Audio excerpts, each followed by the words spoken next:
မင်္ဂလာပါ Excel formula တွေထဲမှာတိတ်ပြီးသုံးလေးမရှိတဲ့ formula ၄ခုအကြောင်းကိုဥပမာလေးတွေနဲ့ဘာတွေလုပ်လို့ရသလဲဆိုတာကိုရှင်းပြပါမယ်ပထမဆုံးကတော့ aggregate function ဖြစ်ပါတယ်ကျွန်တော်တို့က number တွေကိုပုံမှန် order equal နှိပ်ပြီး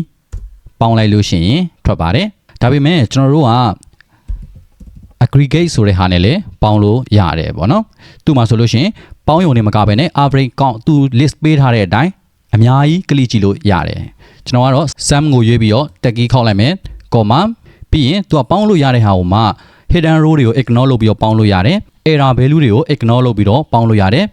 သူ့မှာ list ပေးထားတဲ့အတိုင်းအများကြီးလုပ်ကြည့်လို့ရတယ်ပေါ့နော်ကျွန်တော်ကတော့ ignore error value ကို ignore လုပ်ပြီးတော့ပေါင်းကြည့်မယ်နံပါတ်6လေးကိုယူလိုက်မယ် comma ပြီးရင် array ပေါင်းခြင်းတဲ့ array ကတော့ဒီအပေါ် array ကိုပေါင်းမယ်ပြီးရင် green ပိတ်မယ် enter ခေါက်မယ်ဒါဆိုရင်လည်း1000ဆိုပြီးတော့ရတယ်ကျွန်တော်တို့က error value ကို ignore လုပ်ပြီးပေါင်းထားတာဖြစ်တဲ့အတွက် equal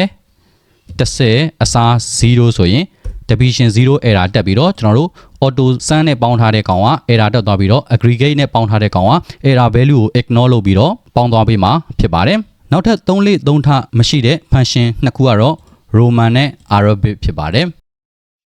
roman ဆိုတာကအင်္ဂလိပ် arabic ကဏ္ဍတွေကိုရောမကဏ္ဍအဖြစ်ပြောင်းတဲ့ဟာဖြစ်ပါတယ် arabic ကတော့သူနဲ့ပြောင်းပြန်ပေါ့နော် roman number တွေကို arabic number 1 2 3ဖြစ်ပြောင်းတဲ့ဟာတွေဖြစ်ပါတယ် okay get pinboard table ဆိုတာဘာလဲဆိုလို့ရှိရင်ကျွန်တော်က pinboard table တစ်ခုကိုဆွဲလိုက်မယ်ဒီ data table ထဲမှာ selection လုပ်ထားလိုက်မယ် insert တက်ထဲက pinboard table ကိုယူလိုက်မယ်ပြီးရင် existing worksheet ကျွန်တော်တို့ဒီရှိမှာပဲ pinboard table ကိုထားခြင်းနဲ့ပြီးရင် location လေးရွေးပေးလိုက်မယ်ဒီနားလေးမှာထားမယ်ဆိုပြီးပြောထားလိုက်မယ်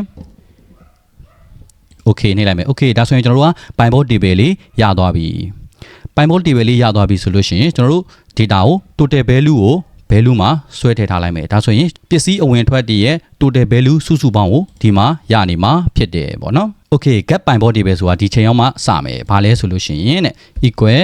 get ဆိုပြီးတော့ရေးလိုက်တာနဲ့ကျွန်တော်တို့ get pinboard table ဆိုပြီးတော့ function လေးကြာလာပြီအဲ့ဒီမှာ tag key ခေါက်လိုက်မယ်သူ့မှာဆိုလို့ရှိရင်တဲ့ data fee ဘယ် data ကို calculate လုပ်မှာလဲပြီးရင် pinboard table ဆိုတာကကို pinboard table ဆွဲထားတဲ့ table တွေက cell တစ်ကွက်ကွက်ကို reference ယူရမယ်ပြီးရင်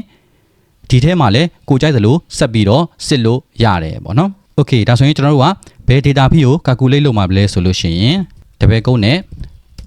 total value ကိုcalculate လုပ်မယ်ဘယ် pinboard table တွေကလဲဆိုလို့ရှိရင်เนาะကျွန်တော်တို့ကဒီ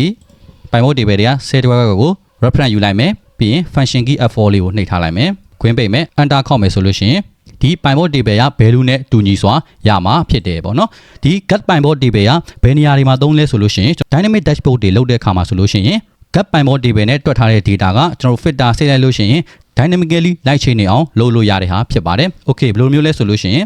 get pinboard table ကိုသွားမယ်ဒီနားလေးမှာ equal ကျွန်တော်တို့က get pinboard data ကို function မရေးဘဲနဲ့ pinboard data တွေကကိုလိုချင်တဲ့ value ကို reference ယူလိုက်မယ် formula bar မှာကြည့်လိုက်မယ်ဆိုလို့ရှိရင်ခုနကကျွန်တော်ရေးထားတဲ့အတိုင်း syntax ကိုတစ်ခါတည်းတန်းရမယ်ပြီးရင် enter ခောက်လိုက်ရင်ဒီဘက်မှာလည်း9950ကိုရမယ်ပေါ့နော် okay အဲ့ဒီကြမှာ slicer တွေထည့်ကြည့်မယ် pinboard table ကိုတစ်ချက်ထောက်လိုက်မယ် category ကို right click နှိပ်မယ်ပြီးရင်အဲ့ဒီ slicer နှိပ်မယ် type ကို right click နှိပ်မယ်အဲ့ဒီ slicer နှိပ်မယ် okay ဒီနှစ်ခုကို control key လေးနဲ့ selection လုပ်မယ်ပြီးရင် control X ကတ်ထားခဲ့လိုက်မယ်ပြီးရင် get pinboard table ရှိတဲ့ကိုသွားပြီးတော့ control V paste ချလိုက်မယ် okay ဒီရောက်ပြီဆိုမှကျွန်တော်တို့က in အောက်ကို slicer နှိပ်လို့ရှိရင် get pinboard data function နဲ့တွက်ထားတဲ့ဟာက